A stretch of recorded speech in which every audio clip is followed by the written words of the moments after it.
Okay, I think I might as well make one long video rather than 2 or 3 short ones, just as a little walk around the orchard, see what's going on this last Saturday of August. Here are some of our lovely apples. Do you know, I believe these are the first of the Lord Lambourne. Yes, in fact, I'm sure they are. There's some Bramleys, I think, there. And here's some the yellow plums. We believe that these are Worcestershire Drooper. We're not sure. You'll note that these 30 litre boxes are only laden quite lightly. That's because we don't want to squash the plums. And yeah, everything's a bit early this year. I think we're getting ahead with it.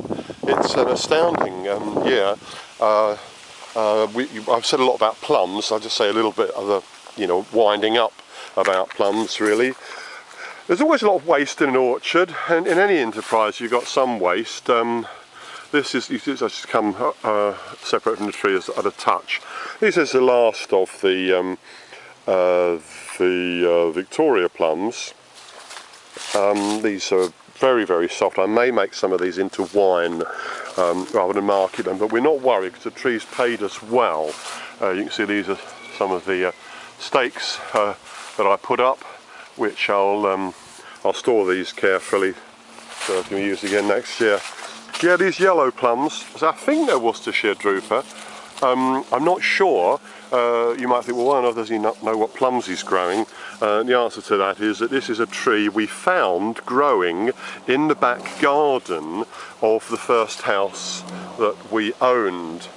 We moved into that house in West Southampton in 1981, and we found these plums growing, and I brought some. I brought a sucker which proved true, and I grafted some more. So we weren't able to identify this plum supporting this. We haven't had any more broken branches since I put these supports up, so that's a plan that's worked, and we'll do that again next year. And these plums are just ripening, and these go from green to gold, and they're lovely. Hello, Julia. We're just coming to the end of the plums now, aren't we? We are, yes. So how long have we been marketing plums from the earliest? First week of July. I have never started selling plums that early before. Yeah. It was all because we had that marvellous early spring. So yeah, essentially we've had fresh plums for 2 months. Yeah. Because we're now the last week. We've seen some hazelnuts as well. You might take some hazelnuts to Winchester tomorrow. I'll have a look. What's inside? Yeah. Yeah, I'll crack that open, not with my teeth though. We've still got some damsons as well. They've been hanging nice for a long time. I'm just going to go and have a look at the pears. Yeah. There's the sunset apples ripening beautifully. You have to be thinned very radically to get a decent size. I will return to the thinning experiment I did later, but not just yet. We need to let it run. The Lord Lambourne is the apple, quote, nobody ever got fired for planting, if you like.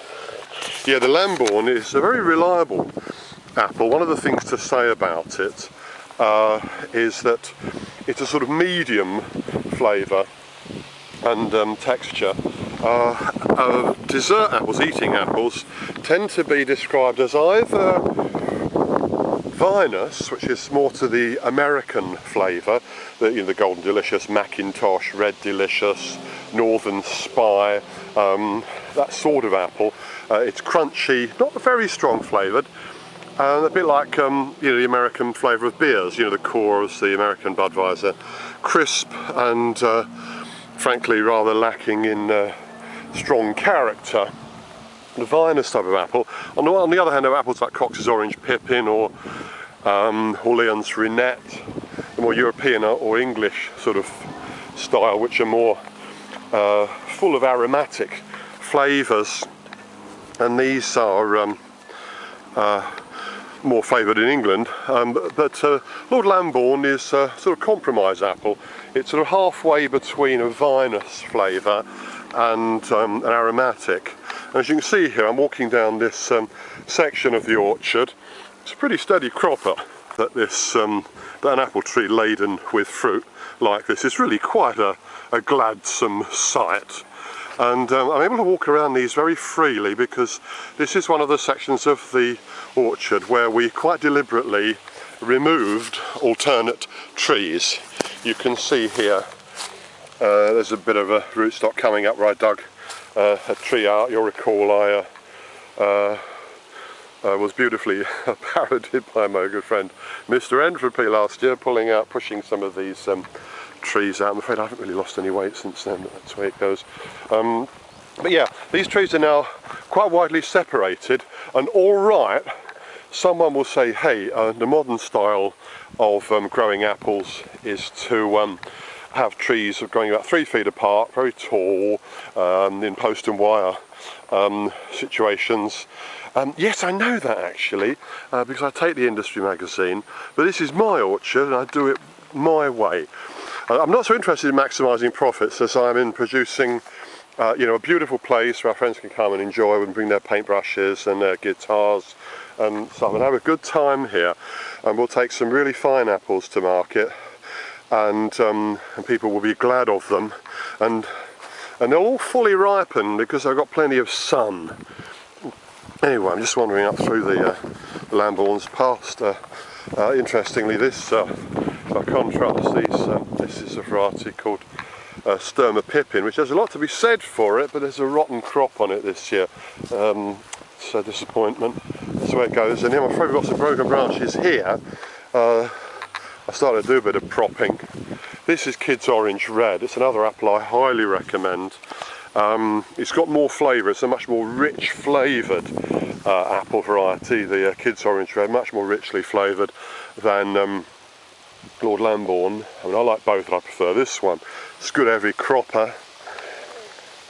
Rude words and vulgar expressions. Yeah, I've been too busy with a daytime job. I've been propping these up now. Next year I'm going to make more of a go at doing that, but it's been a marvellous year. I mean, just look at these, it's just really quite splendid. And there's hardly any apple scab at all, partly because of sunny weather early on and partly because of our employment of fungicide. Just going to show you something that's a little bit tragic. This is the kind of thing that's going to happen occasionally.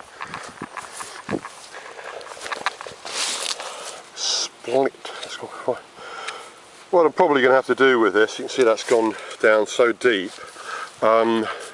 One solution might be to sort of saw this out very carefully, but then you could have a very, very, very badly unbalanced tree. What we may do is take a radical step and literally saw the tree off here. Next late winter, early springs, it will send, okay, that means we'll get no fruit off of this tree for 3 years, but it will get back to a balanced even tree. This is, catastrophic really. But you see what I'm doing, I'm leaving that. There's life in that still. There's life in that. Another option might be to saw them off here and here, but then you're always going to have this, and that's going to collect water and rot from inside. So I don't think that would be a good option. But yeah, still alive. So there's probably 2 boxes of apples there, and we're just leaving these on the ground. The idea of pulling this up and putting an iron band around it, I think it's a poor idea really. Better off to just face it. But look, I mean, just take a look at the crop here.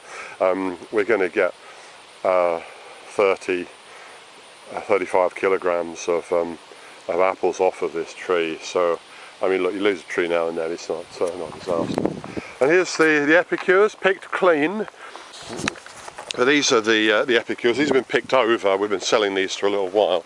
This is interesting. This is a different tree. This is a very rare apple called Mrs. Phillimore, which I grafted a couple of years ago. So 1, 2, 3 nice successful saddle grafts, and there's the label. Mrs. Phillimore, a very rare variety. Yeah, these have been picked over. There's always going to be a lot of wasps. I don't mind the wasps eating a few dead apples on the ground.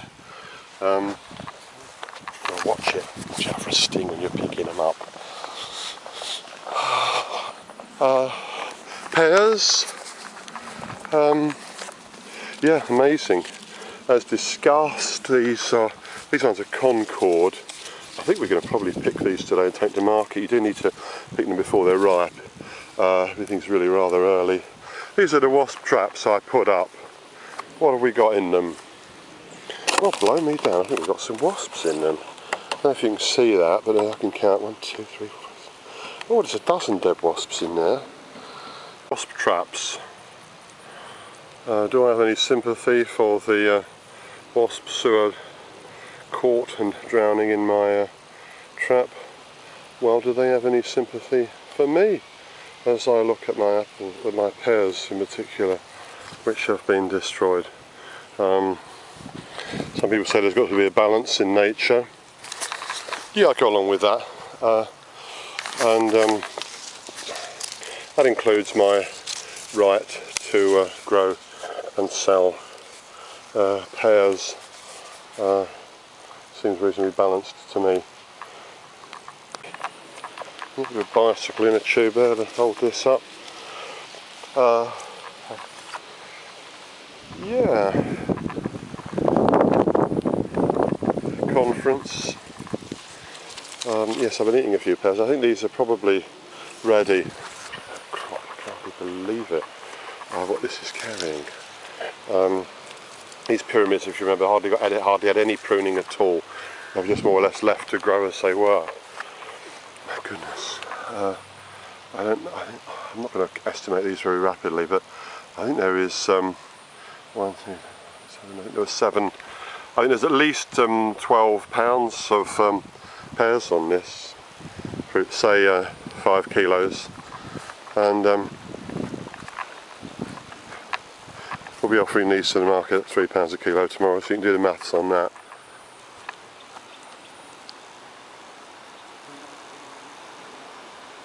You can get stung, something like that. There's nowhere near as much wasp damage as I had thought.